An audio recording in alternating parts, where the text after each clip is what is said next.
Assalamualaikum warahmatullahi wabarakatuh. Selamat siang Tribuners. Senang sekali rasanya saya Sukmawati Ibrahim kembali hadir tentunya dalam program acara Live Report.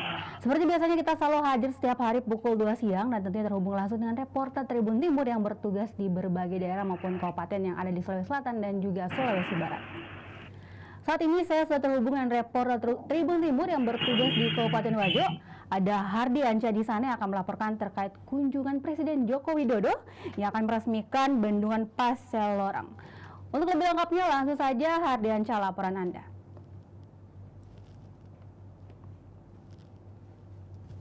Hardi Anca, silahkan laporannya.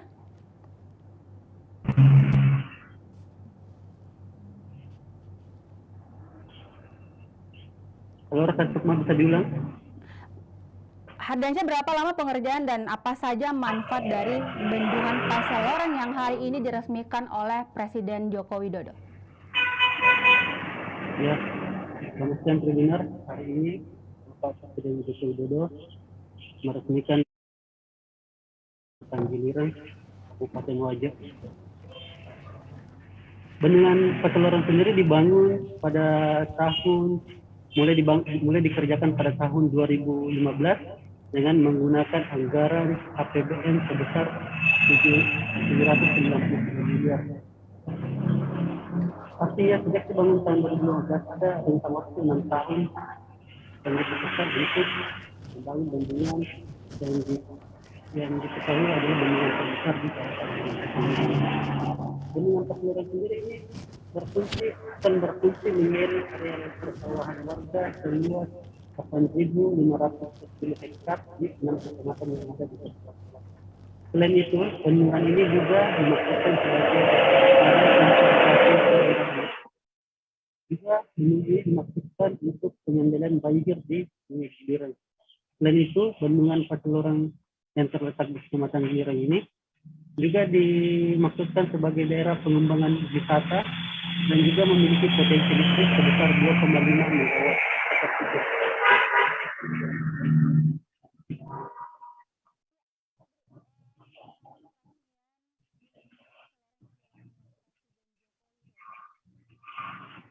Tadi atas seperti apa dan bagaimana proses peresmian yang dilakukan dan apa yang disampaikan oleh Presiden saat peresmian tersebut?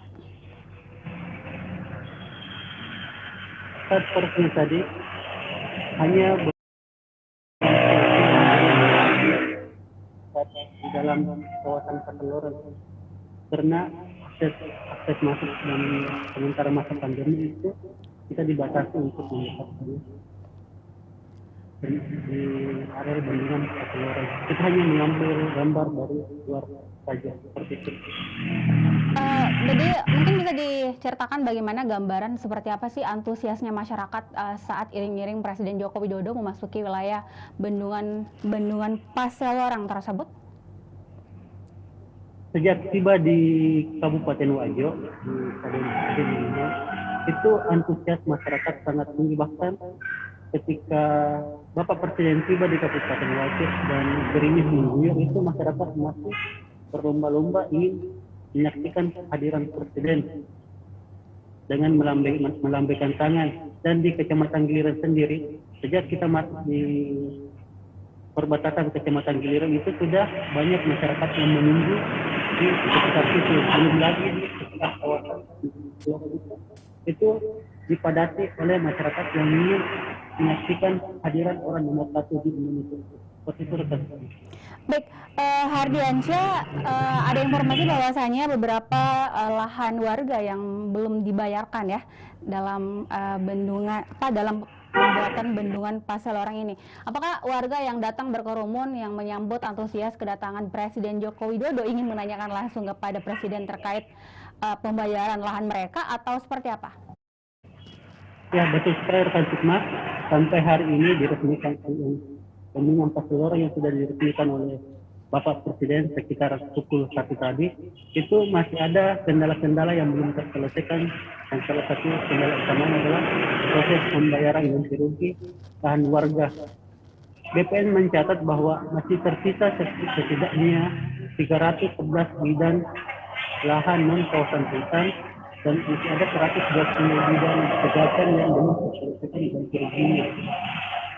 Tetapi pada sejauh ini antusias masyarakat tidak terlihat seperti adanya semacam ingin mendekat ke Bapak Presiden untuk menanyakan hal tersebut.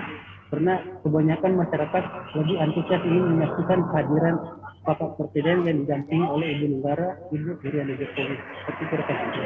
Jadi lantas menurut apa yang disampaikan oleh pemerintah setempat atau pihak terkait, kapan rencananya lahan yang tadinya belum dibayarkan dari kurang lebih 300 bidang tersebut akan dibayarkan oleh pemerintah atau pihak terkait?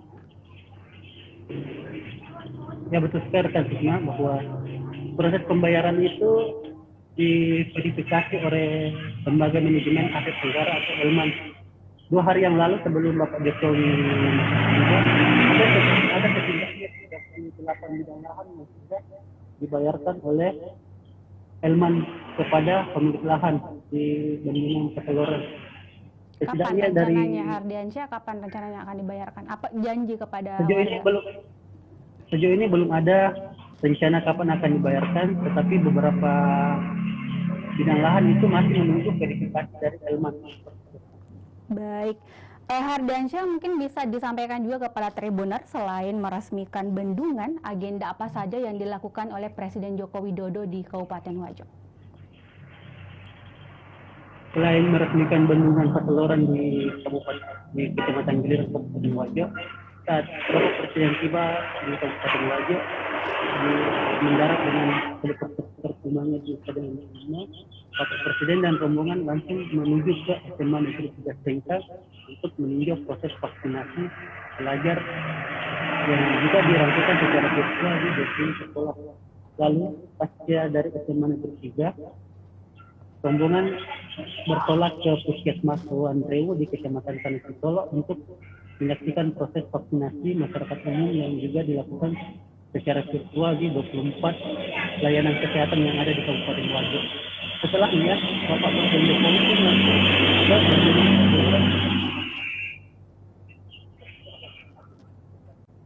agenda kegiatan Bapak Presiden di Kabupaten Wajo.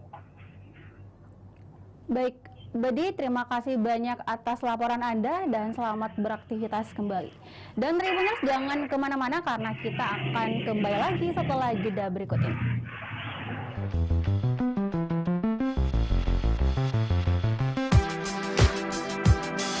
Jalan-jalan ke pantai atau menaiki puncak gunung, melihat dataran indah dan membayangkan lukisan alam Tuhan yang menakjubkan akan tersaji dalam sebuah liputan menarik juga eksklusif.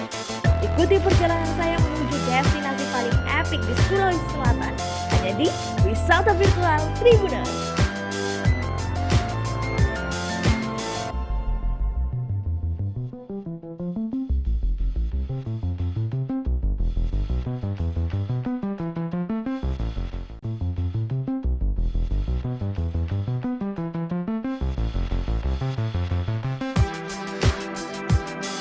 Jalan-jalan ke pantai atau menaiki puncak gunung, melihat dataran indah dan membayangkan lukisan alam Tuhan yang menakjubkan akan tersaji dalam sebuah liputan menarik juga eksklusif. Ikuti perjalanan saya menuju destinasi paling epik di Sulawesi Selatan, hanya di Wisata Virtual Tribuners.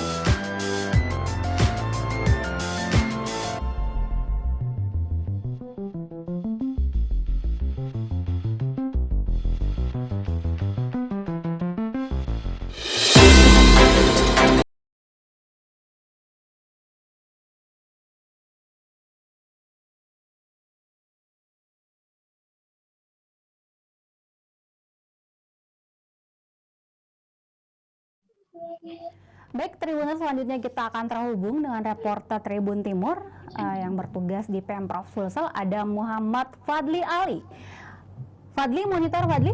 Baik, Fadli akan melaporkan terkait ajang TikTok konten pangan aman raih rekor muri, lahirkan 1066 video. Kira-kira seperti apa informasi lengkapnya? Langsung saja Fadli dilaporkan.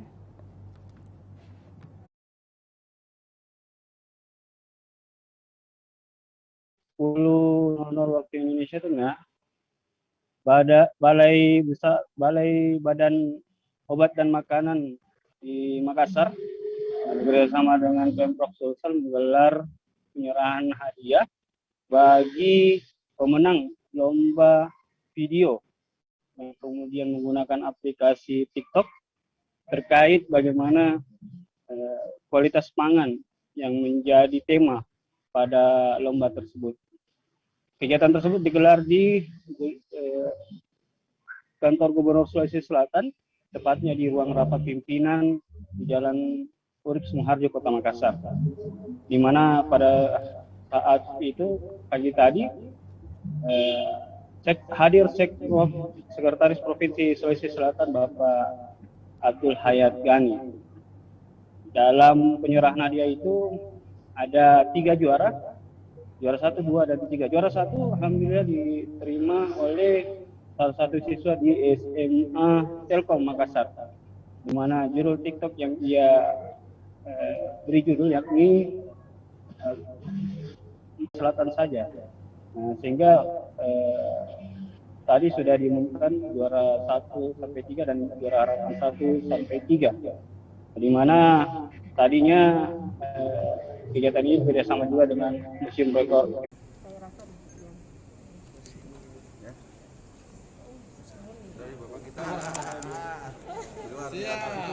Lebih cerdas lagi, merangkum dari dua-dua ini. Ya, Tribuners, itulah tadi penjelasan dari Sekprov Provinsi Sulawesi Selatan Bapak Abdul Hayat Gani ya. Dan sebagaimana disampaikan bahwa ajang ini diikuti oleh 1066 siswa atau sekitar 1066 konten yang diperlombakan, dan tadi sudah disebutkan juga oleh rekan Fadli bahwa ada 3 pemenang utamanya, itu juara 1, 2, dan 3 serta harapan 1 dan harapan 2 dan juga harapan 3. Dan juga sebagaimana tadi disampaikan bahwasanya ajang ini juga merupakan bagian dari pemberdayaan masyarakat, di mana mereka melibatkan siswa-siswi di Sulawesi Selatan agar mereka juga berperan penting dalam mengedukasi masyarakat terkait pentingnya makanan yang aman, sehat pastinya untuk